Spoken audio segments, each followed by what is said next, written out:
नमस्कार दोस्तों, मैं हूं प्रतीक्षा। मेरे चैनल कहानी संग्रह बाई प्रतीक्षा में आप सबका स्वागत है। आज मैं आपके लिए एक ऐसी कहानी लेकर आई हूं जो सिर्फ पढ़ने के लिए नहीं बल्कि महसूस करने के लिए है। आज हम शुरू कर रहे हैं हिंदी साहित्य के महान लेखक मुंशी प्रेमचंद का कालजयी उपन्यास कर्मभूमि। यह सिर्फ एक कहानी नहीं है, एक विचार है। यह उस समय की बात है जब देश गुलाम था, लेकिन कुछ लोग अपने अंदर आजादी का सूरज लेकर चल रहे थे। ये कहानी है अमर नाम के एक ऐसे युवक की जो अपने आदर्शों के लिए सब कुछ छोड़ देता है, घर परिवार सुख, और निकल पड़ता है दूसरों की जिंदगी बेहतर बनाने के लिए।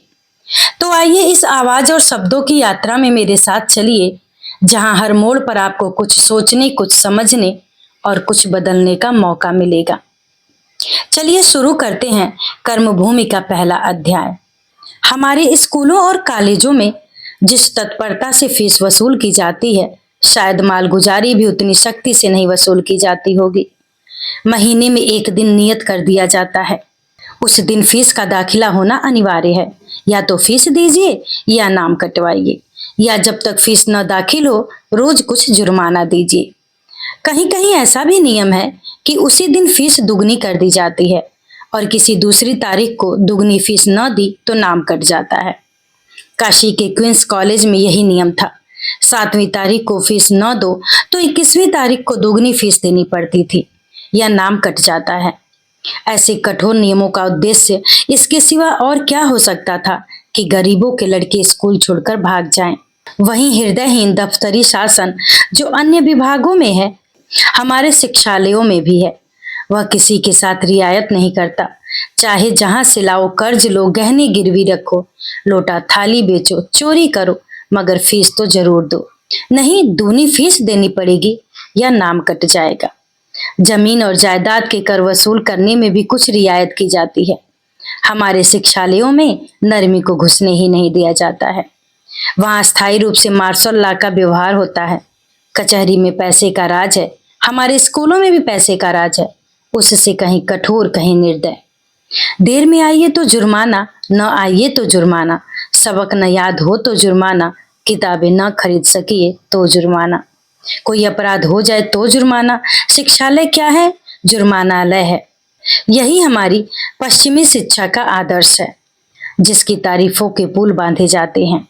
यदि ऐसे शिक्षालयों से पैसे पर जान देने वाले, पैसे के लिए गरीबों का गला काटने वाले, पैसे के लिए अपनी आत्मा को बेच देने वाले छात्र निकलते हैं तो आश्चर्य क्या है।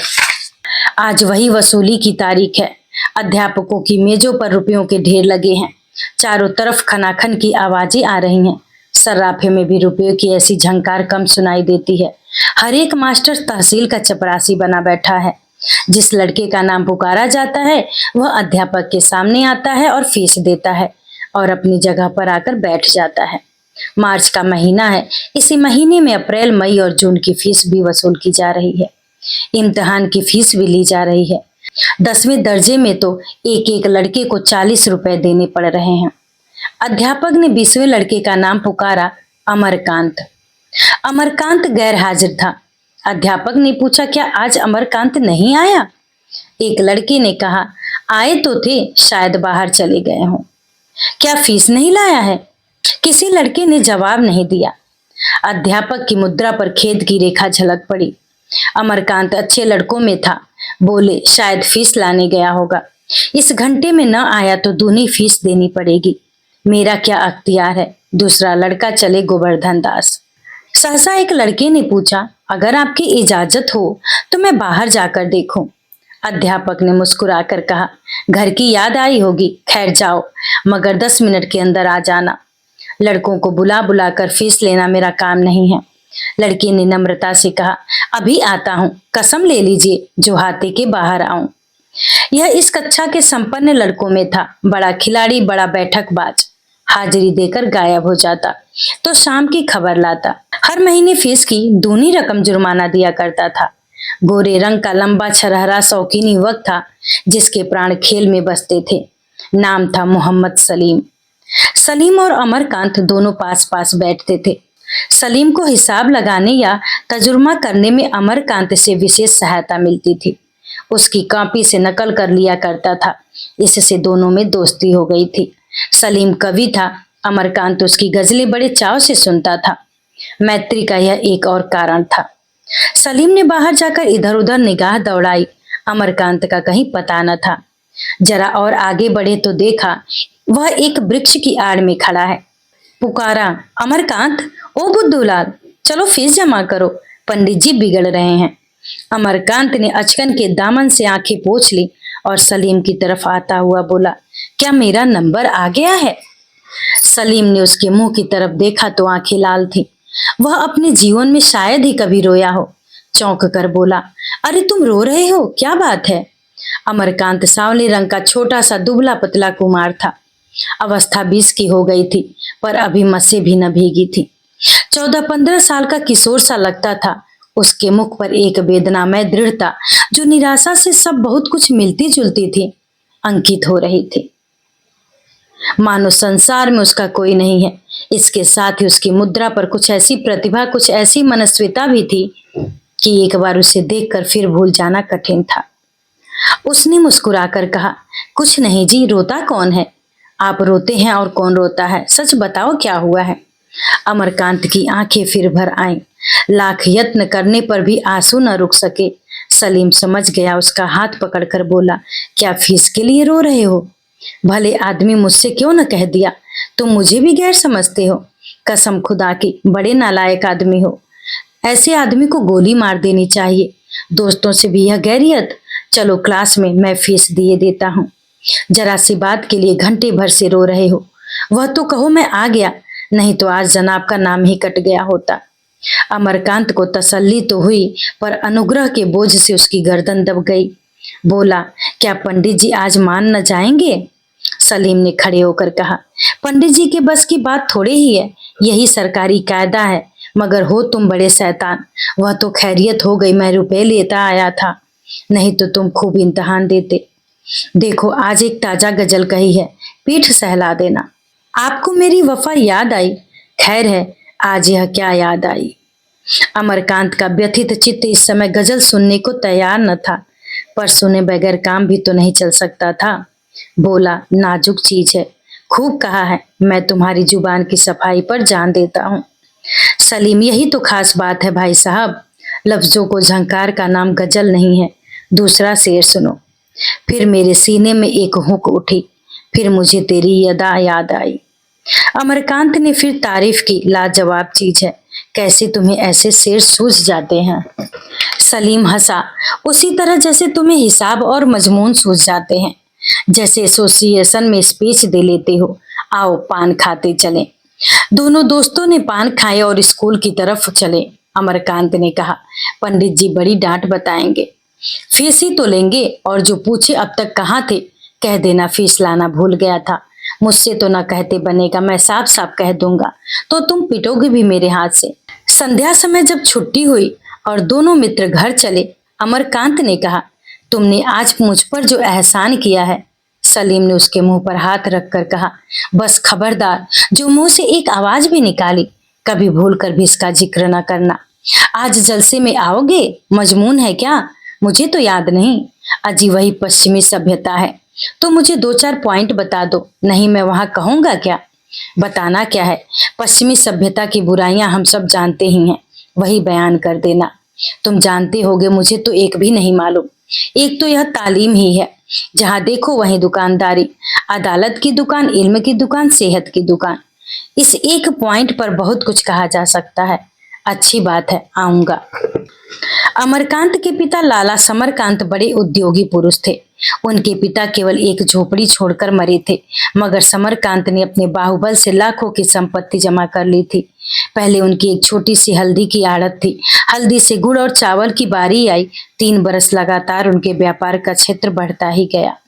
अब आड़तें बंद कर दी थी, केवल लेन देन करते थे। जिसे कोई महाजन रुपए न दे, उसे वह बेखटके दे देते और वसूल भी कर लेते। उन्हें आश्चर्य होता था कि किसी के रुपए मारे कैसे जाते हैं। ऐसा मेहनती आदमी भी कम होगा। घड़ी रात रहे गंगा स्नान करने चले जाते और सूर्योदय के पहले विश्वनाथ जी के दर्शन करके दुकान पर पहुंच जाते। वहां मुनीम को जरूरी काम समझाकर तगादे कर निकल जाते और तीसरे पहर लौटते। भोजन करके फिर दुकान आ जाते और आधी रात तक डटे रहते। थे भी भीमकाय, भोजन तो एक ही बार करते थे पर खूब डटकर। 200-250 मुकद्दर के हाथ अभी तक फेरते थे। अमरकांत की माता का उसके बचपन में ही देहांत हो गया था। समरकांत ने मित्रों के कहने सुनने से दूसरा विवाह कर लिया था।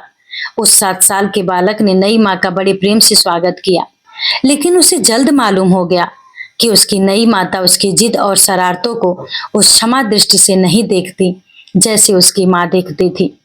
वह अपनी माँ का अकेला लाडला लड़का था, बड़ा जिद्दी, बड़ा नटखट। जो बात मुंह से निकल जाती उसे पूरा करके ही छोड़ता। नई माता जी बात बात पर डांटती थी, यहाँ तक कि उसे माता से द्वेष हो गया। जिस बात को वह मना करती उसे वह अदबदा कर करता। पिता से भी ढीठ हो गया। पिता और पुत्र में स्नेह का बंधन न रहा। लाला जी जो काम करते बेटे को उससे अरुचि होती। वह मलाई के प्रेमी थे, बेटे को मलाई से अरुचि थी। वह पूजा पाठ बहुत करते थे, लड़का इसे ढोंग समझता था। वह परले सिरे के लोभी थे, लड़का पैसे को ठीक राह समझता था। मगर कभी कभी बुराई से भलाई पैदा हो जाती है। पुत्र सामान्य रीति से पिता का अनुगामी होता है। महाजन का बेटा महाजन, पंडित का पंडित, वकील का वकील, किसान का किसान होता है। मगर यहाँ इस द्वेष ने महाजन के पुत्र को महाजन का शत्रु बना दिया। जिस बात का पिता ने विरोध किया वह पुत्र के लिए मान्य हो गई और जिसको सराहा वह त्याज्य। महाजनी के हथकंडे और षड्यंत्र उसके सामने ही रोज रचे जाते थे। उसे इस व्यापार से घृणा होती थी। इसे चाहे पूर्व संस्कार कह लो, पर हम तो यही कहेंगे कि अमरकांत के चरित्र का निर्माण पिता द्वेष के हाथों हुआ। खैरियत यह हुआ कि उसका कोई सौतेला भाई न हुआ, नहीं शायद वह घर से निकल गया होता। समरकांत अपनी संपत्ति को पुत्र से ज्यादा मूल्यवान समझते थे। पुत्र के लिए तो कोई संपत्ति की जरूरत नहीं थी, पर संपत्ति के लिए पुत्र की जरूरत थी। भीमाता की तो इच्छा यही थी कि उसे वनवास देकर अपनी चहेती नैना के लिए रास्ता साफ कर दे, पर समरकांत इस विषय में निश्चल रहे। मजा यह था कि नैना स्वयं भाई से प्रेम करती थी, और अगर अमरकांत के हृदय में घर वालों के लिए कहीं कोमल स्थान था तो वह नैना के लिए था। नैना की सूरत भाई से इतनी मिलती जुलती थी जैसे कि सगी बहन हो। इस अनुरूपता ने उसे अमरकांत की ओर भी समीप कर दिया था। माता पिता के इस दुर्व्यवहार को वह इस स्नेह के नशे में भुला दिया करता था। घर में कोई बालक न था और नैना के लिए किसी साथी का होना अनिवार्य था। माता चाहती थी नैना भाई से दूर दूर रहे। वह अमरकांत को इस योग्य न समझती थी कि वह उनकी बेटी के साथ खेले। नैना की बाल प्रकृति इस कूटनीति के झुकाए न झुके। भाई बहन में यह स्नेह यहाँ तक बढ़ा कि अंत में विमातृत्व से मातृत्व को भी परास्त कर दिया। विमाता ने नैना को भी आंखों से गिरा दिया और पुत्र की कामना के लिए संसार से विदा हो गई। अब नैना घर में अकेली रह गई। समरकांत बाल विवाह की बुराइयां समझते थे, अपना विवाह भी न कर सके। वृद्ध विवाह की बुराइयां भी समझते थे। अमरकांत का विवाह करना जरूरी हो गया था। अब इस प्रस्ताव का विरोध कौन करता? अमरकांत की अवस्था 19 साल से कम न थी, पर देह और बुद्धि को देखते हुए अभी किशोरावस्था में ही था। देह का दुर्बल, बुद्धि का मंद। पौधे को कभी मुक्त प्रकाश न मिला, कैसे बढ़ता, कैसे फलता? बढ़ने और फैलने के लिए कुसंगति और असंयम में निकल गए। 10 साल पढ़ते हो गए थे और अभी ज्यों त्यों करके 8वें में पहुंचा था। किंतु विवाह के लिए यह बातें नहीं देखी जाती। देखा जाता है धन, विशेषकर उस बिरादरी में जिसका उद्यम ही व्यवसाय हो। लखनऊ के एक धनी परिवार से बातचीत चल पड़ी।